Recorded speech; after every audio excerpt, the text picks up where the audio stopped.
Afternoon everyone, Ian from DIY Home and Gardening. 1st of September, where's that time gone? Or where's the summer gone? 27 degrees today as well. So it's like, we're hitting autumn but with summer weather. But yeah, at the allotment, just got up here. Time for the allotment update. So if I turn the camera around and we can have a look together. So start at the beginning and say 1st of September. So we're at that stage in the year where it's a bit of a mixed bag, as there's as many things or as many crops have finished now as are looking good and coming into their own. And just wanted to start by showing you the sunflower. So that is single giant, it's called. Now rhubarb had been growing nice and strongly, but you can see that a few of the stems are looking a little bit suspect, just where it's say gone so hot again. Obviously gooseberry's not going to be doing much now. The artichokes have all finished flowering, so they're no longer acting as pollinators and enticing the bees into the plot. The leeks have grown fairly substantially since transplanting them. We've had quite a lot of tomatoes coming through now.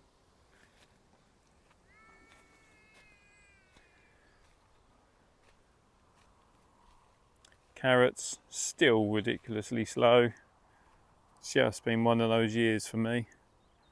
Again, more tomatoes. Parsnips will be interesting to see how they do, as quite frankly foliage has been poor all season, but I'm hoping for some decent sizing.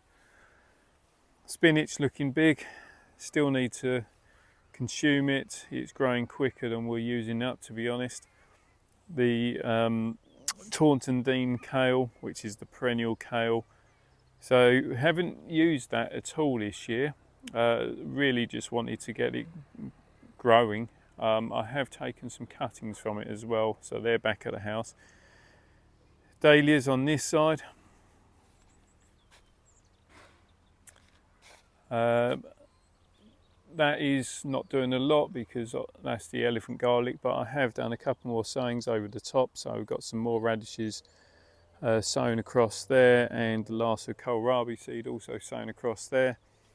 Swiss chard looking big, really big, so I'm pleased with that.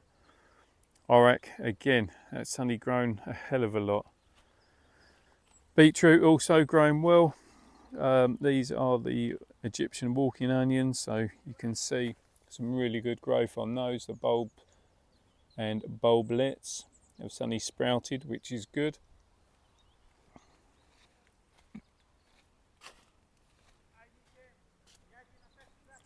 So more beetroot, last of the cabbage down there.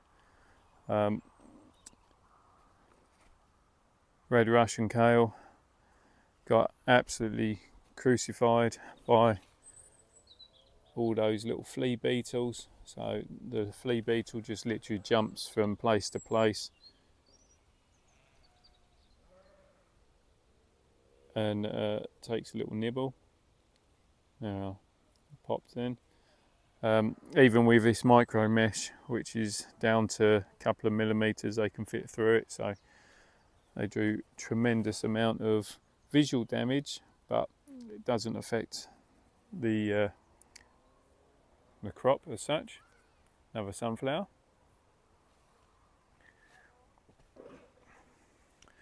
So I started having a bit of a thin out, but let me show you these first. So they're the Jerusalem artichokes. Plenty of colour coming to the top. The sheep have chewed all the bottoms and indeed some of the thicker stems. Pumpkins, had a thin out on those. So I've been thinning the foliage down, cutting the vines shorter where they're not needed now, because the pumpkins have formed, and any other pumpkins that start trying to form now, they're just not going to make size. So yeah, it's all about exposing the fruit to get it to ripen and full potential. Beetroot, celery looking decent, leeks looking good, pleased with those. More celery, tomatillos, we've picked a load of tomatillos at home, not had many from here as yet. Fennel, looking nice and big for the foliage, only a couple are good enough really for the bulbs. So got the turnips there, again they got flea beetle on them, just picking holes in the leaves. Another little batch of leeks, some spring onion, beetroot, dahlias. Actually entered a dahlia competition or dahlia show last week. Competed in 2 of the novice classes, got a first and a couple of seconds, and then also went into the open classes and won that for best single bloom, so I was pleased with those. Obviously I don't grow for showing, but some of them are pretty stunning. Look at that cornettle. Courgettes, so we moved the 2 plants from there down to this last one with these big old boulders there, so they'll be done. Yellow courgettes keep going, we're working our way through those. Nice sweet variety, much better than I think than the green ones. Still got the jumbo ones amongst here, just because it takes a while to get through. This bed again has had a thin through, been doing that the last couple of days, just thinning out and harvesting some of the winter squash where they're now looking ripened. So let me show you. So these are looking better than even they were the other night. So now these are coming to ripen. If you put your thumb nail to them, although that leaves a slight mark, your nail isn't going into the skin, so when it's not going into the skin, it's hard enough. It will store quite readily. Also looking at that, it's got a nice solid colour, starting to crack. So again, fully matured, good enough. But where you can see these 2 are both on the vine. Don't really want to cut that, because that one's not fully ripe. I can see that it's not fully ripe already. So yeah, leave them for a little while longer. But besides that, tromboncino, there's a few big boys on here.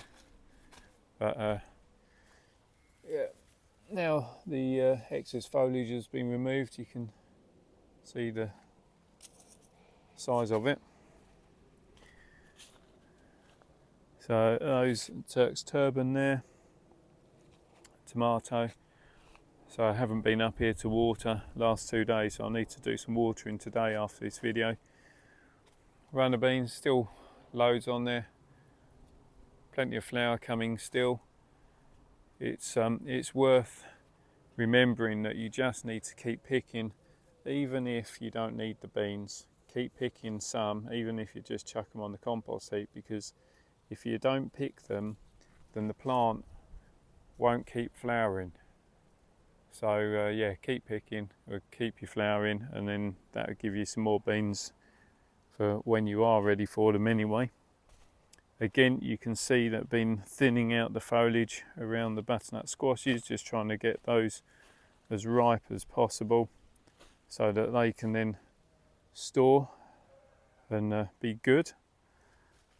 And that is where we're at, 1st of September at the allotment. Right, back home later than anticipated, carrying on the video. So these are the grapes, still didn't thin them out. They'll be fine for making juice with though. Over here. So a fig tree, these are all the embryo fruits. won't be any good for this year, but they will hold over winter, hopefully, and give fruits for next year.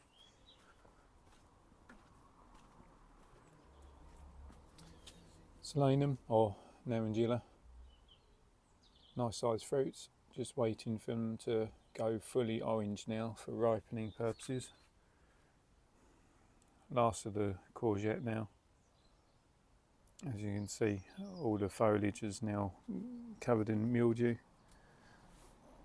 Last of strawberries, absolutely loads of them, but very tiny.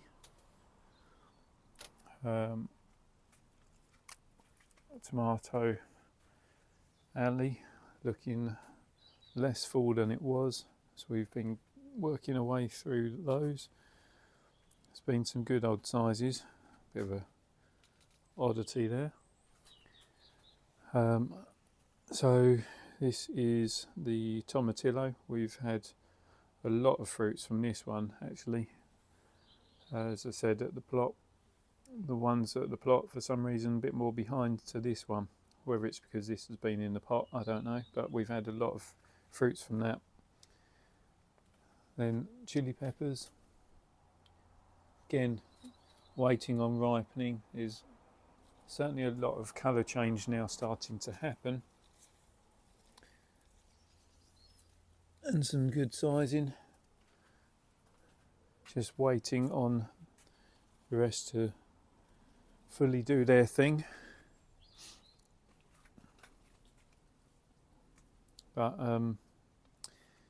yeah, that is pretty much what we've got left in the garden that is edibles. Oh, actually, I'll show you the ginger just quickly.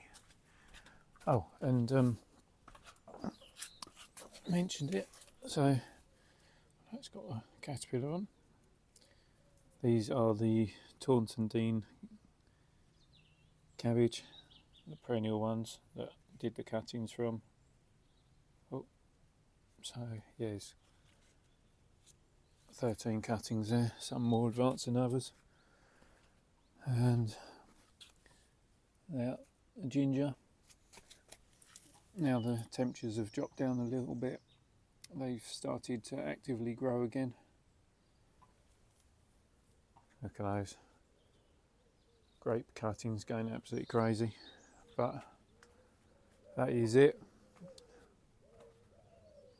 And then it's just this nice bit of autumn colour to start admiring and thinking about. And that's that. That's the 1st of September update. As you saw, there's not as much going on, but still plenty. Certainly, quite a few things transitioning towards their autumn mode. Plenty to keep occupied with though as well. So if you do have questions on anything that's going on that you've seen, have an interest in, or indeed just mentioning what it is that you've got going on, how things are progressing with your plots, it'd be good to hear from you.